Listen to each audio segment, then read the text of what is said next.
That means he doesn't want to grow up. Seems like he already had.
All right. So I'm ready. Ladies and gentlemen, I'd like to introduce you to our Assistant Medical Director. This is Dr. Matthew Eschelbach. He is, as you can see, the Medical Director of EMS and Trauma up in Redmond, Oregon. He is also a lecturer on a lot of the EMS circuits in that area and elsewhere. And he's been teaching for us for a couple of years now, right? Oh, yeah. And always does a great job. Everyone, I mentioned to you to keep your microphones muted until you, and if you have a question, and if you do, then you can unmute your microphone, talk about your question and then remute. That just keeps the noise around you from bothering anything. Also, you will be checked intermittently. Dr. Eschelbach may ask you questions, and I'll be asking questions at some point as well to ensure that you're still here, or allowing you to ask questions so I can see that you are participating, and participation is required for credit. That having been said, this is Environmental Emergencies Potpourri. So Dr. Eschelbach, it's all yours. All right. Thank you, everybody. Well, I'll tell you what, why am I giving this lecture today and now? Some of these concepts we've covered. We haven't covered them as a large, usually if we talk about hypothermia or hyperthermia, it's an hour-long lecture. So we're gonna cover multiple topics as a review. But one of the reasons I chose this is because this is one of the lectures I prepared that's on the lighter side of things. And we talk about emergency medicine in general. These are tough times right now because the world is suffering this pandemic, and healthcare workers are being appreciated. And this isn't the first time that healthcare workers, firemen, EMS has been appreciated, but you can bet, and it's just human nature, that when this COVID thing passes, the people will just go on with their lives, and they'll forget that the heroes we are every day. And because they are uncertain times and we're under stress, and particularly when I saw that an emergency physician who just recently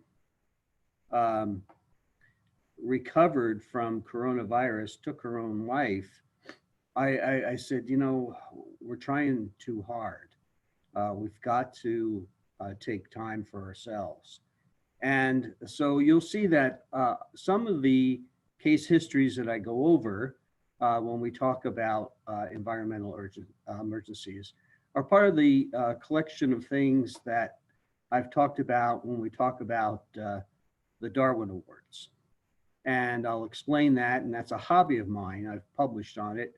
I've lectured on it on multiple fronts to multiple groups, not just emergency medicine, but all kinds of groups, to let them know what ER is like.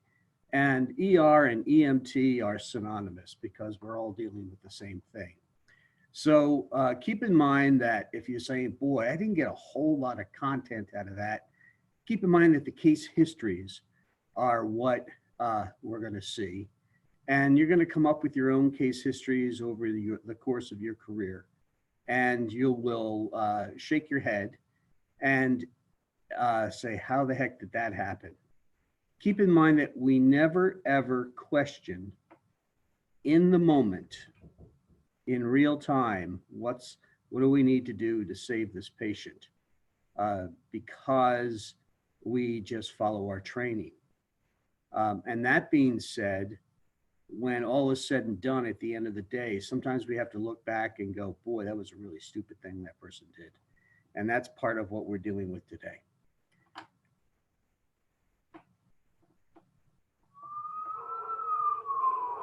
Can you hear me? You're going to be okay. Clippers. No, Clippers.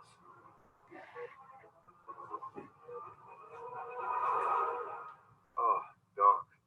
I think Grant Hanna was really bugging me. Clear. Clear a nose. It's all blocked up. Pad. Paddles. Prescription pad.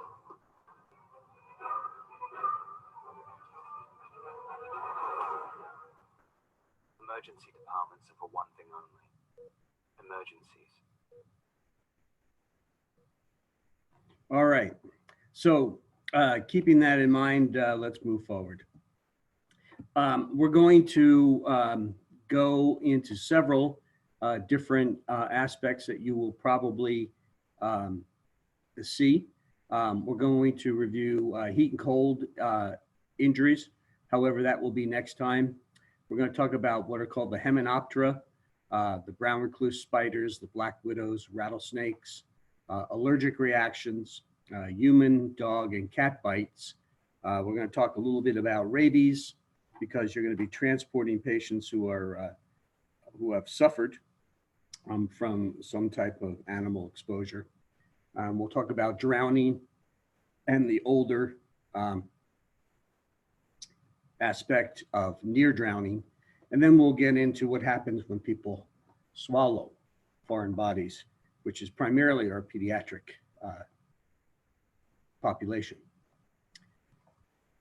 So why do I love emergency medicine? Why do I love it as a specialty? Why did I not go into cardiothoracic surgery or neurosurgery or cardiology? And the reason is pretty simple. I'm not that smart, but I'm smarter than a lot of my patients. 911, what's your emergency? Yeah, my wife got attacked by a warthog real bad, and I need someone to come up with an ambulance and pick her up. Okay, sir. Can you give me your address? Yeah, we're at 1825 Eucalyptus Drive. Okay, could you spell that for me, sir? I'm going to drag her on over to Oak Street, and you can pick her up there. All right. So I like to say that these are my patients, these are my people, and these are the people I deal with on an everyday basis. Of course, emergency medicine happens to smart people. It happens to less than smart people. Accidents happen to people who are smart. Heart attacks happen to people who are smart. But we're going to talk about some of the lighter aspects of those injuries. You can always reach me if you need to. Jane has that information. What I'm not going to do is talk about super science and high pathology slides and things like that. But what I'm going to do is just talk about case histories, and if you have questions, we can bounce them off each other later. We're going to talk about drowning and near drowning. We're heading into that season in the United States. In some places of the world, it's 365 type of deal. If you're in Hawaii, if you're in southern Florida, or maybe way down towards San Diego, but people still tend to have the highest percentage of drowning. And here in the state of Oregon, I'm going to go over some percentages. And keep in mind that you can look up your state and probably find those, but you'll probably find very similar numbers. And drowning deaths by age and sex in Oregon are divided here. Now take a look at this chart, and what do you see? Really heavy on the top and really light on the bottom. Well, the top is our male population, and on the bottom is our female population. And that has to do with men and women. And you'll also see there's a bimodal distribution. What that means is as age and sex progress, the numbers go up and then down again. So you'll see, for example, that in the early years, there's a higher number of drowning, and then it goes down between the years of 5 and 10, and then it shoots up again between 15, 20, 25, and then it starts to slowly go down again until it shoots up again in the elderly. Now, if we look at the female distribution, you'll see that's very similar, with one difference, that there is not that high peak in the age group of 15 to 35. And then again, older patients in the higher age group, 85 and above, they'll start to go up again. But if you look at the distribution here and the distribution here, you'll see that male is much higher than female, which when we talk about Darwinism and how that happens, I'll point to this slide as proof. Here is the United States. In general, we see the same thing. Again, the female population is in this maroon color, and they're relatively low, with 2 peaks in 0 to 4, and another peak at 75 up to 85. And then you'll see the blue color is males. And then again, a peak here from 15 to 24, and then it starts to slow down, but still remains relatively high between 25, 35, 45. And if you think in generalities, if you want to stereotype people, I have had 3 boys. I've never had a little girl, but boys are more adventurous in my experience. And even as a provider, it seems that little boys seem to be, at least early on, more aggressive in the things they do, and girls a little bit more cautious. And I just think that this proves part of that theory. And again, kids, a couple of things happen. Testosterone starts to go up. Males are much more competitive in that way. Females are excellent athletes and excellent students, etc., but they don't seem to have as high of that competitive or maybe even dumb nature, if I could use that word, as males. And we can see that they have another high peak there. So what is drowning? And you say, well, Dr. Eschelbach, you're showing me a slide that's almost 20 years old. And the answer is no, it just has not changed. They got together in 2002 and they wanted to define drowning because there were very, very many types of drowning that people were getting confused about, which I'll talk about in a moment. But drowning in and of itself is the process resulting in the primary respiratory impairment from submersion or immersion in a liquid medium. Now, most often that's water. It could be a vat of oatmeal. It could be a vat of chemical. Some liquid medium that goes into the respiratory system and prevents the exchange of oxygen to the lung tissue. And again, this is regardless of survival. So whether or not you die at the time, it's still considered a drowning incident. And there used to be this term of what we called dry drowning, and it really does not occur. Drowning means that the tissues are exposed to that liquid medium, and the inability for people to exchange oxygen happens. So the terms that are out are dry drowning, which is thought to be where people went into a spasm and their lungs sealed up. That just did not happen. If somebody asphyxiates, that means, let's say they're exposed to carbon monoxide or excessive CO2 or some other gas. That's asphyxiation. That's different than drowning. So dry drowning does not happen. Wet, active, silent, these are all terms that are down. Secondary drowning referred to people who went under, were resuscitated, and came back, and then later died of complications in their pulmonary trees, in their lungs, in a secondary manner. And that's just not recorded anymore. And this term near drowning, you'll see it still happening. Near drowning is when we take somebody out of the water, we resuscitate them. It's still a drowning event. And I will even catch myself saying near drowning very often. This could be the kid who just goes under for a couple of seconds, or the kid who's on the bottom of Lake Michigan for 30 minutes and survives. So that's not really a near drowning episode, that's a drowning episode. Here is my state. And if you take a look at my state and compare it to your state, you'll find that you probably have a similar type of picture in your state.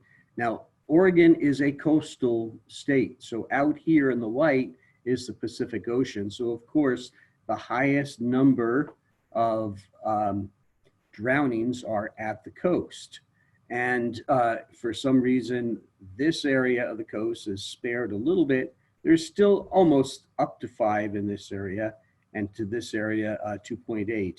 And why it's lower in this area, I can only tell you geographically in the state of Oregon that this area seems to be a little bit, the highway is back a little bit.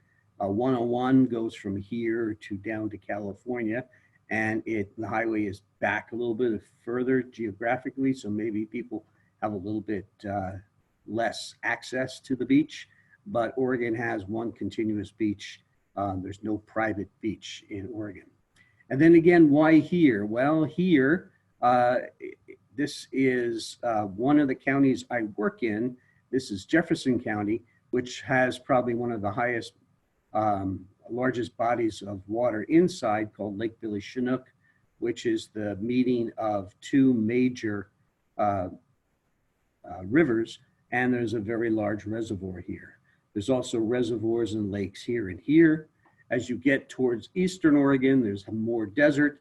And then when you get again along the rivers of the western border of our state, it goes up. So you can see where water is, people can drown. That makes sense. So who are the groups at risk? And here we go again. No matter how old your data is, it's pretty similar. Males, 78% of drowning. We already talked about that because of several different reasons. Children, there was about 950 children who have suffered from drowning, 0 to 14 years. Drowning rates have slowly declined because more people have had exposure to swimming pools in their life and have learned to swim. Swimming is pretty much in every age group and every group of economic aspects, and more people have learned to swim, so it's slowly declined. It's also the second leading cause of injury-related death in children 1 to 14 years. The highest, of course, is trauma. African Americans, for some reason, when we do an age adjustment of drowning, they are about 1.4 times higher. It is felt but not proven that this might be access to learning how to swim, a higher percentage of African Americans in cities, and maybe less likely the ability to swim. I don't know. There's never been a double-blind study, but that's all a guess. So how do people drown? Infants, the kids who are less than 1 year of age, it's bathtubs, buckets, and toilets. And children ages 1 to 4 in their toddling years, swimming pools, hot tubs, and spas. And also buckets. I'll talk about buckets separately. And then children ages 5 to 14, it's usually swimming pools and open water sites. That's why we're supposed to have fences around our swimming pools and keep them locked so that children aren't tempted to go near the water.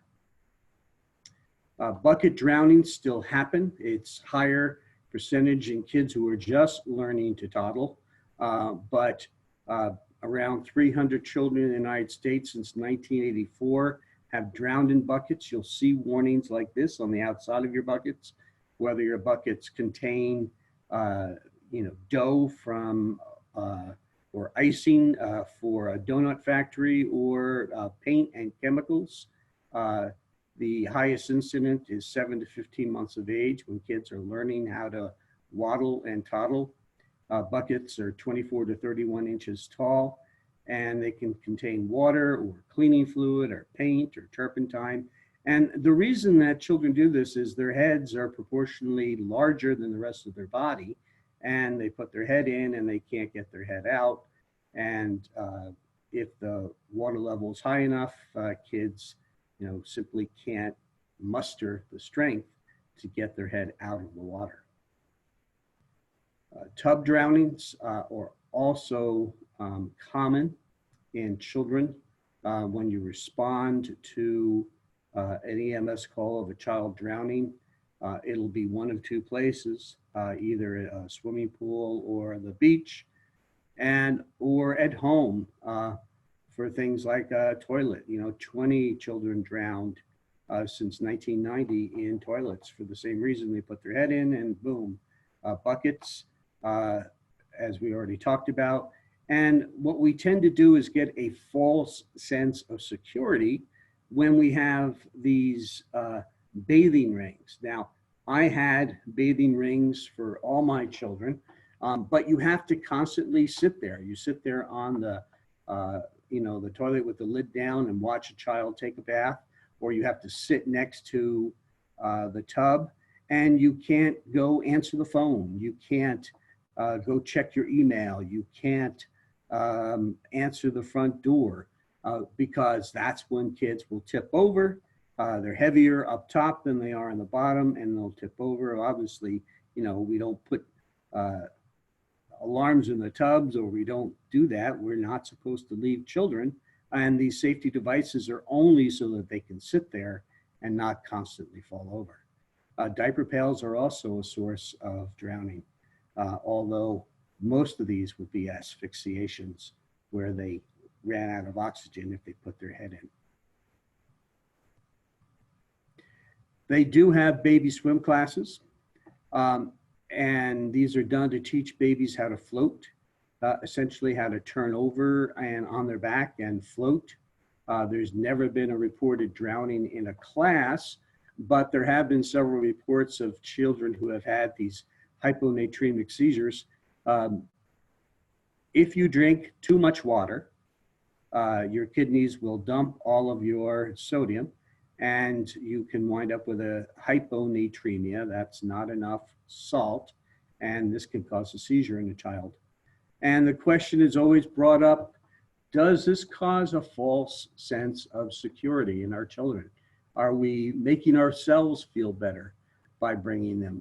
And I would say the answer is probably not, because, obviously you're not teaching a child how to swim in these classes. You're just trying to expose them to water so that at least they'll know water is a dangerous thing, and at least they'll know, how to get their head out of the water.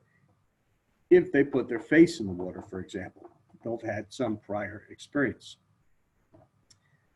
And again, I don't know if you watch Facebook or anything like that, but there's always a challenge for the best 10 albums, and very often we'll see this Nirvana album in there, which is a great example of kids in the swimming pool.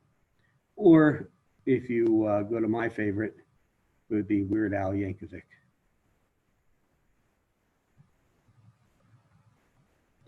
So what are the signs and symptoms? 75% of children who develop symptoms will do so within 7 hours.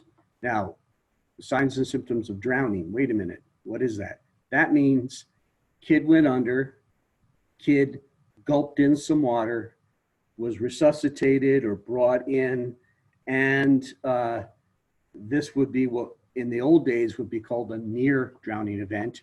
And they still drowned, but they haven't died. So 75% of kids will develop symptoms, if they're going to develop them, within 7 hours of the event. So in those cases where I wasn't present or EMS wasn't present and we don't know, we'll usually admit these children to the hospital, but I will watch them for at least 7 to 8 hours in the ER, unless I have a pediatric bed readily available. They could be anywhere between coma and agitated alertness. They may have some cyanosis and coughing. Keep in mind that when we have pink frothy sputum in an adult, we're usually thinking of something like congestive heart failure. But what is congestive heart failure then? Water on the lungs. And when it happens in a drowning situation, you get a very similar effect. These kids are coughing up this pink spittle, and it's usually got pink in it because there's blood in it, because there have been harm to the lung tissue that we have. Usually they'll have tachypnea or a fast respiratory rate because they're trying to catch up on oxygen, and tachycardia because the heart is trying to supply the lungs. Sometimes they have a low-grade fever because of this damage to the pulmonary tissue. They can develop a low-grade fever where cytokines are let go and the body has what would be caused similar to an infectious response. They can have rales, rhonchi, and wheezes. And you have to look for signs associated with trauma to the head and neck should be also looked for. So that's one of the biggest things about drowning. We'll talk about that in just a minute, is what else happened at the time. So again, pre-hospital treatment, what do EMS and paramedics need to do? Rapid and cautious retrieval from the water, safety first, prevent yourself from being killed. So you're going to want to use ladders or safety lines or throw bags as much as possible. Make sure there's a line tied to you. Immediately, if you can, establish an airway with spine precautions. We'll talk about that in a minute. And then ABCs, airway, breathing, mouth to mouth, bag, valve, mask. Sometimes you might need to intubate, and keep in mind that if you intubate, you're going to see a lot of water come out and you're going to need suction. So if you have one of those kind of, I call them cheesy because they don't seem to work very well, squeeze type of suction things where you can get a little bit of vomitus out of somebody's mouth maybe, that's not very good. You need high grade suction, and you have to go deep down into that endotracheal tube and into the lungs itself and suck water out. Supplemental oxygen on all these patients, no matter what their saturation is, because they are trauma patients, and we know that all our trauma patients get oxygen. CPR if there's no pulse, and then transport as soon as possible. There are quite a few concomitant injuries at the time of drowning. And keep in mind that this is where we see a lot of injuries in the male age group, ages 15 to 25. Very often what happens is you can go back to a diving board. If somebody dives off a diving board and they hit their head on the bottom of the pool, but that's less likely than jumping off the local reservoir cliff or jumping into the ocean off a jetty where you actually strike the top of your head, and we know that force goes down through, and most of the time the drowning can be associated with a cervical spine injury where they break their neck, interrupt their spinal cord, and they can't actually move. So 143 drowned or near drowned children were studied. Median age was 3.5 years to 18 years. And the 5% had some other traumatic injury. And look at this, they were all boys in this group. In the older ages, there were quite a few C6, C7 spine injuries from diving, hitting the bottom. And most people tend to dive with their hands over their head if they're going to dive. If they're going to jump in, their feet are going to take the majority, their legs and their pelvis will take the majority of the hit. So sometimes they jump in, the water's not as deep as where it should be, or there's only a special spot where you can make it, and they might hit a rock or hit the bottom or something like that. So what therapy do we do for the lungs if we've got somebody who's drowned and we've got them out of the water now? They're awake, they're alert, maybe they're a little hypoxic, and we're going to do those things that we do for any difficulty breathing. We could use CPAP or PEEP, which is positive end expiratory pressure. Most of the time when we intubate somebody, we just give them 1 atmosphere of pressure and let oxygen go in and let oxygen go out. But when we get them in the hospital, we add this PEEP, and that PEEP is positive end expiratory pressure, and we're trying to help snap open those lungs. And if you look at this chest x-ray, this is the chest x-ray that looks very, very much like congestive heart failure. And that's what you're going to see in the lungs. You can use aerosolized beta agonists, like your Duonab or albuterol for bronchospasm. In the ICU, the pulmonary doctor may have to do a bronchoscopy, especially if someone drowns in a creek or a swamp. And creeks and swamps, of course, are dirty green places with a lot of algae, and those algae can cause reactions. And sometimes a pulmonologist will go in and clean the lungs with water, and they'll try and suck out these pieces of grass and greenery or whatever it is. Prophylactic antibiotics, meaning antibiotics without any cause for pneumonia, have not been shown to be beneficial, and steroids don't help. In medicine, we're likely to throw steroids at anything, but they just don't work in drowning patients. At the microvascular level, what happens is the water goes in, the water has got a separate pH and sodium content and potassium content than the pulmonary lung cells, and very often it'll be less, and it's not like saline, and the sodium rushes out, and these cells become globular, and they collapse or break down, and that's where the pink frothy sputum comes from. What are the bad prognostic indicators? These are people who are less likely to survive. These are people who have been submerged greater than 10 minutes.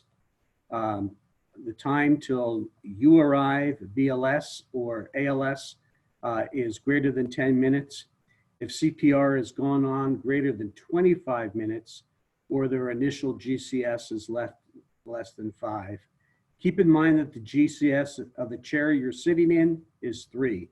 So that means very little purposeful movement. They might have decortate movement and have absolutely no reflexes. Age less than 3 years. And if CPR is continued in the emergency department, that's very, very bad. If they have a pH of less than 7.1 or a core temperature less than 33, these are all bad prognostic indicators. Now you're going to say, wait a minute, I saw on CBS News this winter where a kid fell into Lake Michigan and he was down for 45 minutes and he survived. Well, that may have in fact happened. If that child is lucky enough, he will have what's called a diving reflex, and that diving reflex slowed his heart rate down, slowed his oxygen consumption down. And there are stories like that, but it certainly is not the majority. There's one of these a year, every 2 years, where there's a miracle child who lived, who fell in a lake or who fell in Lake Michigan or something like that. And lo and behold, they're fine. And those are great stories, but they're not, they do happen, but they're not the majority. They're relatively rare. And observe and admit, these kids need to be watched. And then I will usually watch these kids for 6 to 8 hours in the ER if I'm going to send them home and they show absolutely no signs. Sometimes kids look absolutely fine. I'll do a chest x-ray when they come in, and then a chest x-ray before they go home, and make sure that they don't show any signs of pneumonia. Their vital signs have to be perfect, and I'll send mom and dad home. And then if there's any chance that I have to do any intervention like oxygen or bronchodilators, albuterol, I'll just call the pediatrician and say, we need to admit this kid. And the answer is always, you bet. Hey, Dr. Dreschelbach, before we go on, why don't I see if anybody's got any questions for you about drowning? Absolutely. Christian, how about you? Do you have any questions for Dr. Eschelbach? I'm good for right now. Thank you. Excellent. Levi. Levi? I'm good right now. No questions on my end. Awesome. Luke?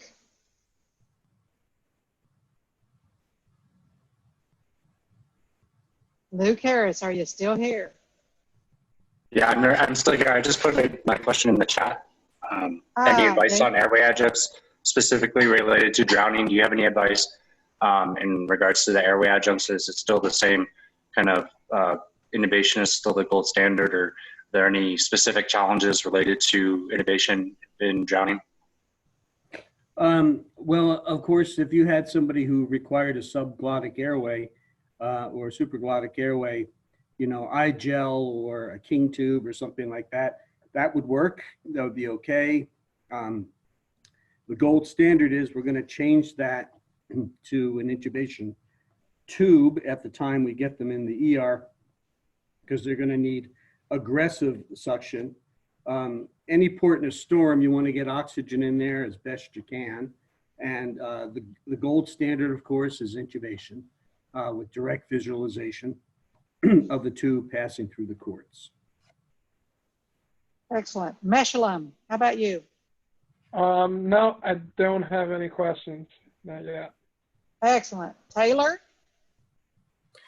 No, ma'am. Great. And how about you, Trevor?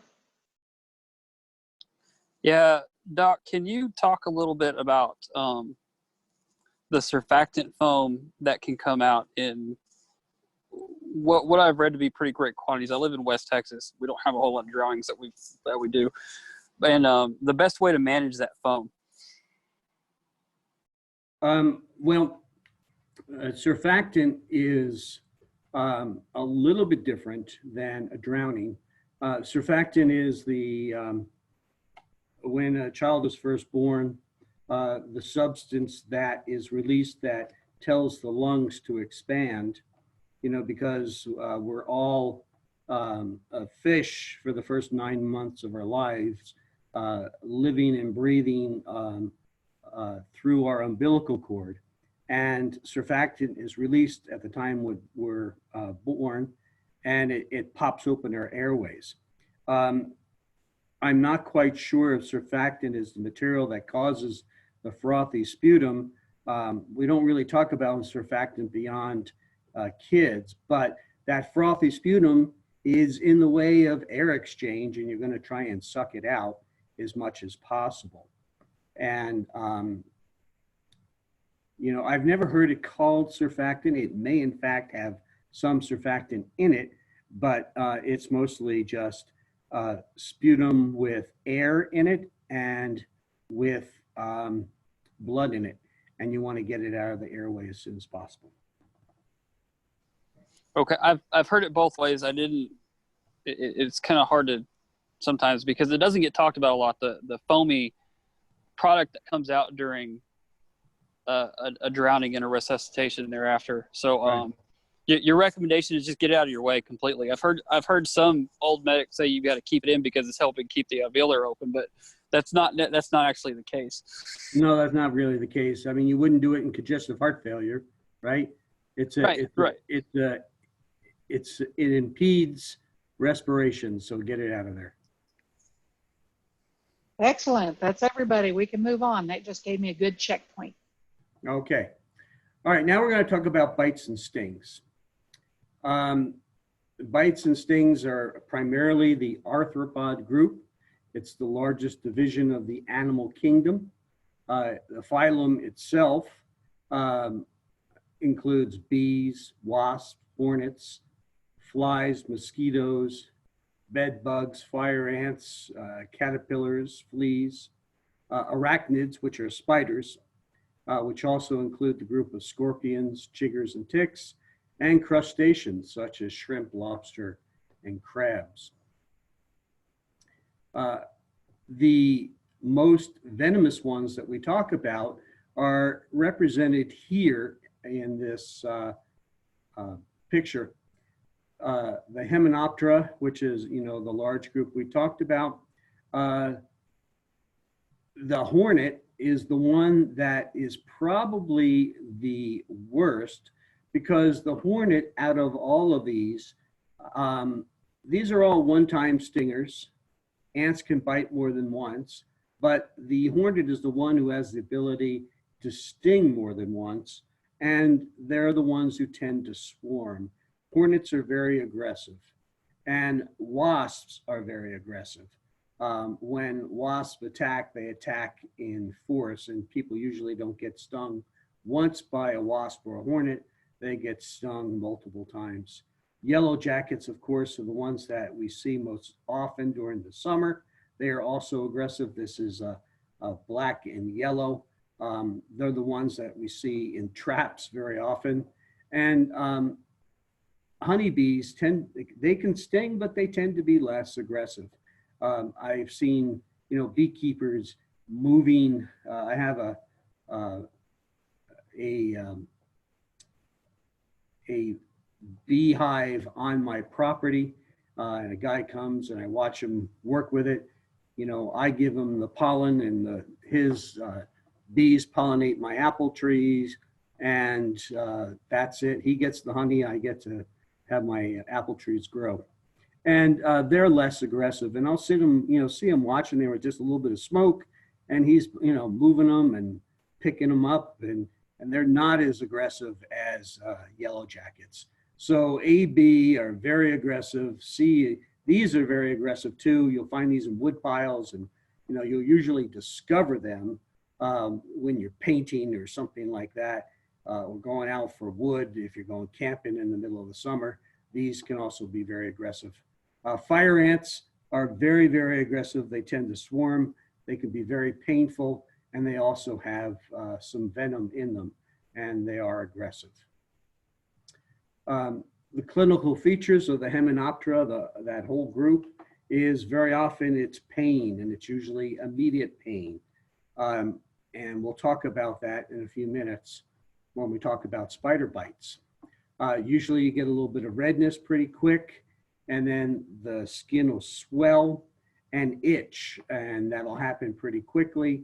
And you get this local reaction that looks like a hive, usually anywhere from the size of a nickel or a dime to up as high as maybe a silver dollar or more right away. And then over time, they get larger. You can have a severe local reaction, can involve one or more joints that are neighboring.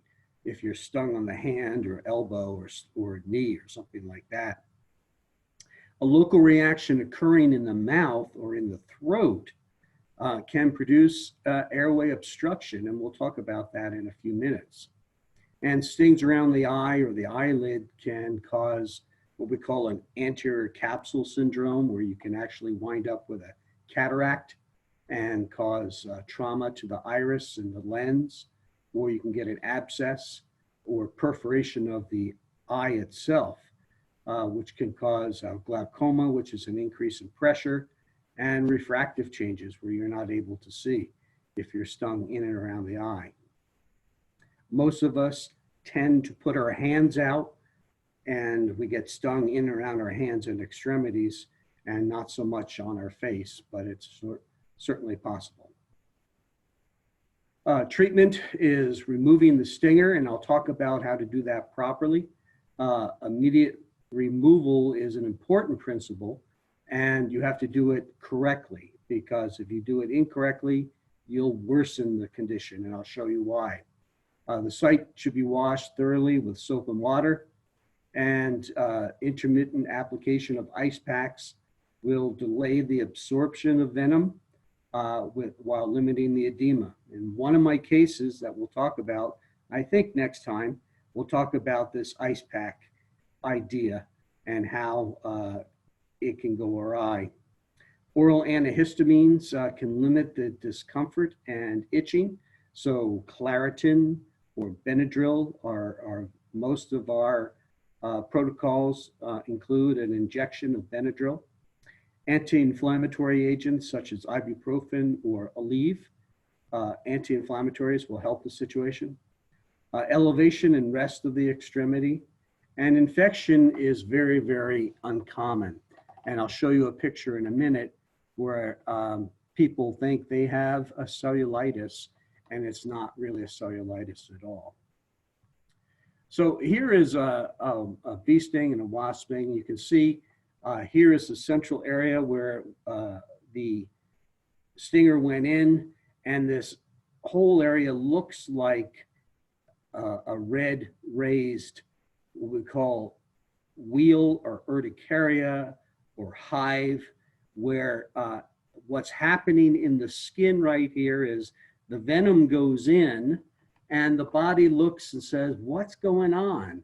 I don't like this, and it starts mounting a response. I'll show you in another slide what the response is. And then in a day or so, the hand can look like this, and they go, oh my God, it's got to be infected. And they go into the ER or their family doctor. And sometimes the family doctor or the ER physician says, well, it looks like it's infected. But most of the time, if they're wise, they'll go, it's not infected. It's the natural process. It'll go away. Just wait. All right, so let's talk a little bit about one of our cases. And this is where the lighter side of emergency medicine. 46-year-old male is a beekeeper with a history of chronic low back pain. He also is chronically on narcotics, and he presents to the emergency department at high speed for treatment of his back pain. So he's rushing to the ER because his back pain is so bad, and he takes his truck, and you see this little lip right here that's been dented. Well, that's because he rams his truck into the ER overhang, wedging the truck underneath the entrance. The accident dislodges several of the beehives from the truck, and he spills gallons of sugary honey onto the ground. The patient gets out of the truck to enter the emergency department for treatment of his back pain. He slips on the honey and he hits the back of his head, and he's knocked unconscious, and he then gets stung approximately 100 times. Well, EMS is called to respond to the incident to help out and help clear the scene, as well as deal with the potentially sticky substance.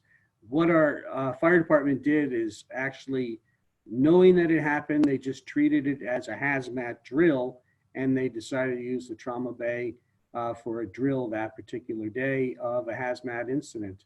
And one of the guys I work with, Dr. Andy Adamski, jumped into the rig to move it, and escaping the swarm of bees, only to be confronted by a very elderly Rottweiler that was sitting in the passenger seat. And he managed to back the truck up and dislodge it from the top of the portico in our emergency department, paving the way for the paramedics to get in. And here's our truck here. What you can't see is right here, these 2 or 3 beehives hit the overhang, and the ones behind are the ones that fell on the ground. And here's Dr. Andy waving once he saved the day. So the patient was quickly awakens in the ER. We brought him in. He was complaining of headache, backache, profound pain from the multiple bee bites that he suffered. And he said that he was allergic to bees, and he was beginning to get a short of breath and anxious. So we started an IV, and we treated him with some sub-Q epinephrine, 0.5 milligrams, and IV Benadryl. And we did a CAT scan of his head, which turned out to be negative. Meanwhile, outside, the Redmond Fire Department in full hazmat incident were dispatched, and they came and saved the day by getting rid of the lethal sugary substance. I actually went out there and picked up a big piece of honey and kind of chewed on the wax and the honey. It was pretty good. And the patient was treated with Toradol for his aches and pains and for the pain of the bee stings. And his exam was unremarkable otherwise. So we'll talk a little bit about anaphylaxis. Anaphylaxis is a word that means removal of protection. It was first described in 1902 by Porter and Richet, and it means removal of protection. And it's a clinical syndrome characterized by cardiovascular collapse and respiratory compromise. It may begin in seconds of exposure. There's usually an aura of impending doom. These people get very anxious. They break out in the hives and erythema we talked about, and they get this angioedema in their upper mouth and trachea. They get flushing, chills, and they'll break out into a sweat. They can get tightening of their throat and chest, and they can get laryngeal and bronchospasm, leading to stridor and wheezing. They can actually have respiratory distress. They can get nausea and abdominal cramps. They can have quick vomiting and diarrhea because the hives actually affect the small and large intestine. And they can get lightheadedness that's followed by cardiovascular collapse and symptoms of shock, which can lead to death. So anaphylaxis in and of itself, if you get swelling in throat tissues and tongue tissues and hives on the face, can lead to loss of consciousness and you lose an airway. So we have to be able to quickly reestablish an airway. Just like drowning, whether it's a supraglottic airway or intubation, the goal is to get the tube where it belongs in the trachea, so we can provide oxygen to that patient. Now, we talked about removing the stinger. This is a high magnification of removing the stinger. See the stingers here, and what usually happens is the bee always dies, with the exception of a hornet that can sting multiple times. But the bee generally dies because it leaves part of its abdomen behind.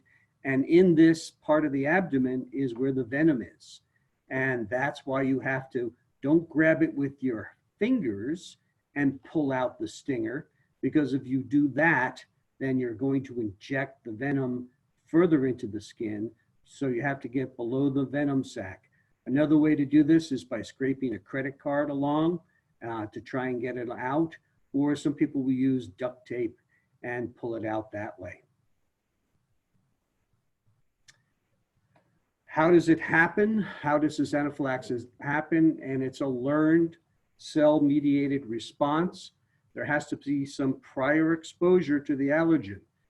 People who are allergic to peanuts and bees and things like that, penicillin, nuts, bees and wasps, even molds and iodine, have had some prior exposure where they don't get a terrible reaction, but their body learns about it, and the next time they're exposed, it can be deathly. What happens in anaphylaxis is you have these mast cells that are all around. Some of you might be experiencing these mast cells right now when the pollen goes flying. You get these IgEs that are there with these little tiny receivers on them. And the antigen, whatever it is, if it's bee venom or bee pollen or even pollen from a tree, interact. And as soon as this lock and key happens, the mast cells begin to degranulate, and they release all these terrible vasoactive amines such as histamine and cytokines, and capillaries can go into spasm and bronchioles can go into spasm. That's why people go into respiratory arrest, or they can go into cardiac arrest.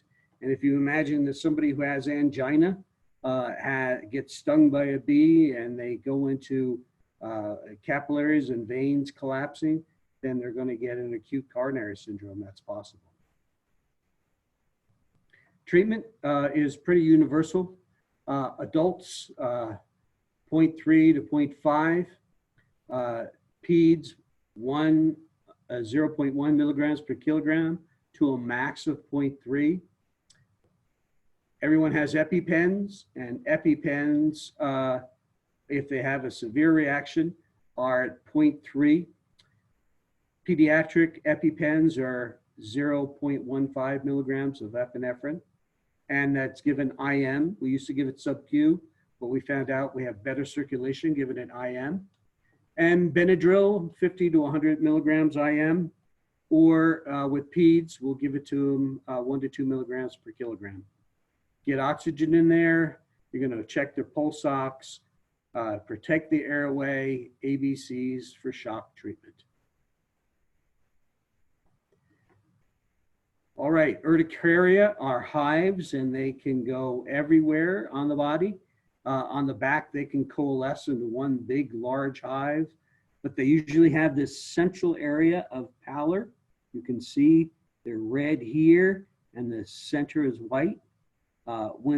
It's harder to see when they're all looped together, but here's another center of white. It's typically red and raised and itchy and uncomfortable, and it's located on all aspects of the body. I have had patients who injected their finger by mistake by holding the EpiPen the wrong way. And when this happens, I know it's painful, but you just gave yourself IV epinephrine by doing that, because you go into the bone and it becomes part of the IV circulation. So here's my Darwin question. Why would anyone allegedly allergic to bees become a beekeeper, including the Rottweiler? All right, we're going to talk very quickly about the brown recluse spider. You can see, some of you are in Texas, that's where you're going to see these reclusive ones. I'm up here in the no spider zone. Most of us are in the no recluse spider zone. There's different ones in Southern California and Arizona and New Mexico, but the majority are in the central United States. And up here, people say, I think I got bit by a brown recluse spider, and I can just say, no, probably wasn't. It was probably a hobo spider. They look like this. They're nasty looking. And at first, you get this violaceous or purple color, and you get this central area of necrosis. And over time, they can cause ulcerations. They're nasty little buggers, and they leave a toxin behind that causes skin to break down so it looks like this eventually, and a surgeon has to go in there and surgically remove tissue. Or it could be a central area like this. Brown recluse spiders, there is no antivenom. There's a new treatment that's just coming out that we can talk about next year. And it's just experimental at this point in time for brown recluse spiders. The majority of us in the Northwest and many other states probably have what are called hobo spiders. These are called aggressive hobo spiders. Introduced into the United States from Europe and Central Asia in the 1930s, mostly through the trade of lumber or fruit. Bites are very often incorrectly attributed to the brown recluse spider, and they live in moist, dark areas such as wood piles and basements. That's where most spiders like to live. Clinical features similar to the brown recluse. You can get a headache. Sometimes there is very little necrosis that happens from hobo spiders, and it's not considered poisonous, and there's no real diagnostic test for them. We really can't tell. Black widows are very common. It's a common US bite. This is very painful, and there is an antivenom available, and it causes severe muscle spasms. Now, each time I talked about bites, I talked about pain, and that's the thing that is most severe with spider bites, is they're painful right away. Just like getting stung by a bee or bitten by a spider. If you're out in the grass, you know it. Oh my gosh, ow, that hurts. Or you're clearing a wood pile and you've got gloves on, and ow, man, you take off your glove and there's a stinger there. Spider bites and bee bites are painful right away. And I'll tell you why that's an important clue in just a minute. Black widow spider bites, the toxin is neutrophic, which means it goes for the acetylcholine and norepinephrine release. And you get pain, which will resolve and then progress to these bad muscular cramps. And the abdomen can be so hard that you can think it's something else like appendicitis. Usually you get burning in the abdomen that leads to extremity pain. And with this acetylcholine, here's some hypersalivation and increased bronchial secretions, just like we might see with organophosphate poisoning. Headache, sweating, and nausea can also happen. The treatment, there is antivenom available, relatively rare to have to use it, but one venom is good against all other species. And some experts will recommend in a severe spider bite that one vial of antitoxin will give rapid relief from that burning and pain. So the spider bite that's not the spider bite. Remember I told you, you get a spider bite and it's very painful right away. And that's what happens in this particular case. The spider bite, people will wake up with a spider bite that's not a spider bite, and they'll come in, and if you look at this, they'll go, oh, I woke up in the morning and I must have been bitten by a spider in my sleep, because they wake up and they've got this red area and maybe a little pimple there or a little denuding area, and they think that they've been bitten by a spider, but chances are that it's not that at all. It's probably a small staph infection, what we call methicillin resistant staph, and we can treat that with antibiotics such as Bactrim or Septra.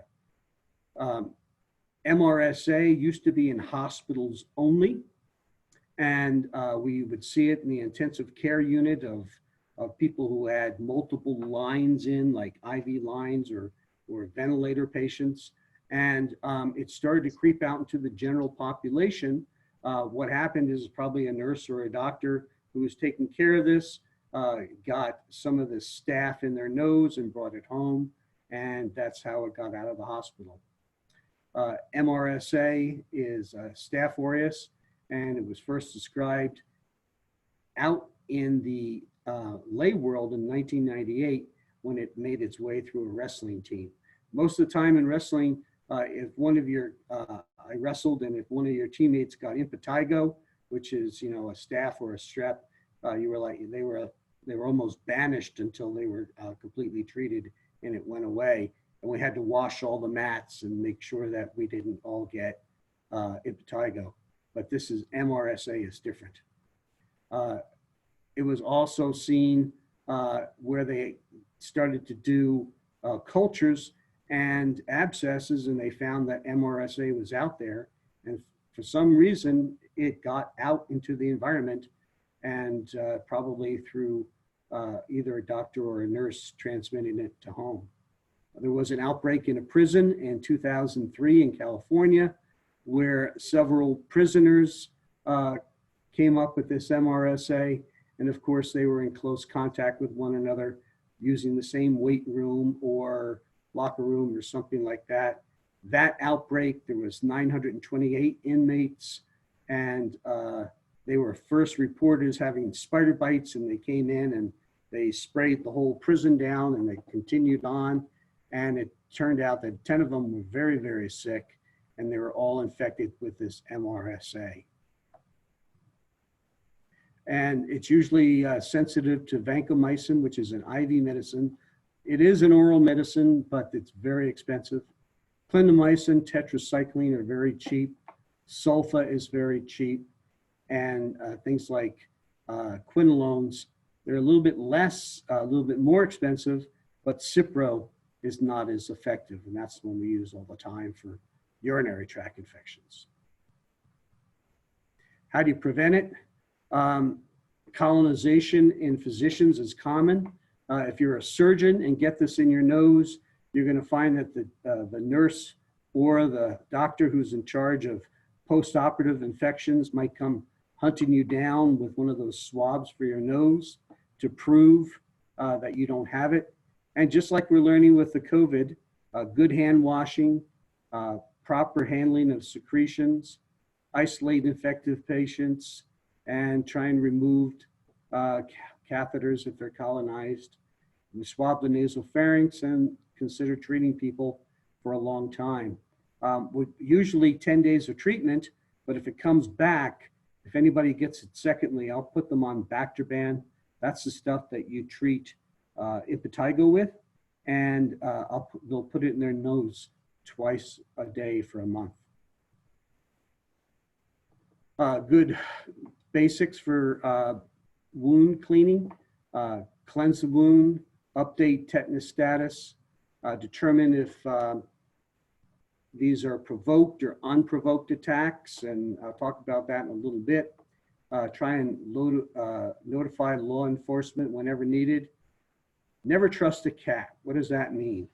Cat bites invariably get infected. So if you're bitten by a cat, I almost always put people on antibiotics right away. The organisms, that's not really something that you need to know, but very often in cats and dogs they're Pasteurella, and in humans they're Eikenella, and sometimes in humans they're herpes. And the treatment is pretty similar for all these, with the exception of herpes, you need acyclovir. Bites at risk for infection or cat or human bites. Human bites should be put on antibiotics right away. We have a lot of bacteria in our mouth. Livestock bites, monkey bites. These are people who work in labs usually. Not that many people have pet monkeys anymore. Puncture wounds like a cat bite. Hand or foot wounds almost always need antibiotics. If your patient is immunocompromised, like their cancer treatment, or there's local affection when first evaluated, and heavily contaminated wounds, like a dog bite that has pulled a lot of tissue with it, and folks with diabetes.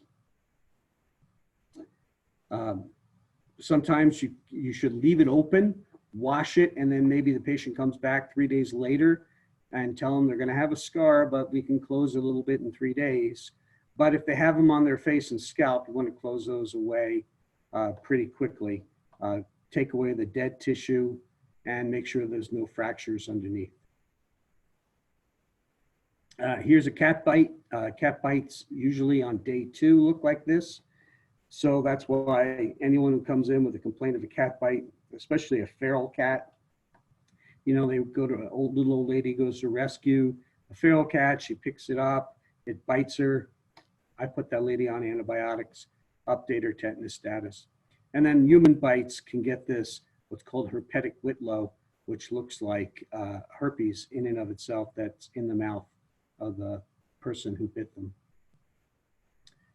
Rabies is relatively low, but it has been found in bats, monkeys, dogs, skunks, raccoon, foxes, anything that eats meat or eats, meat and vegetables.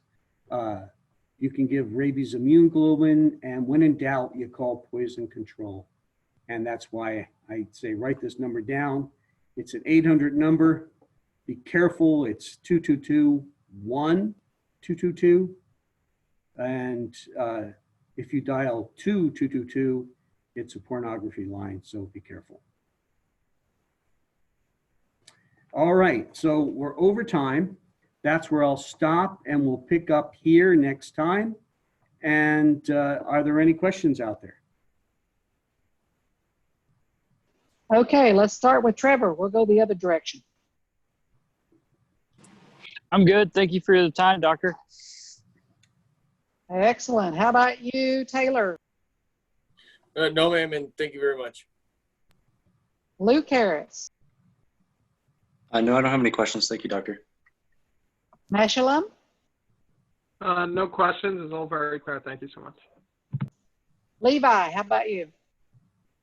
Negative on the questions. Y'all all stay safe out there. Thanks again, Doc. Thank you. And let's see, last one we have here is Christian. What do you got, Christian? I'm good. Thank you so much. Have a great night, everybody. All right, we're good. Thank you, Dr. Eschelbach. Oh, by the way, you said this is part 1. When do you want to do part 2 so we can let these people know? I know, I should have my schedule pretty soon. We're all Okay. working overtime, so Gotcha. Okay. I right. will email you, and it won't be as late in the month. It'll probably be a Monday night, second or third Monday, so we'll have to check.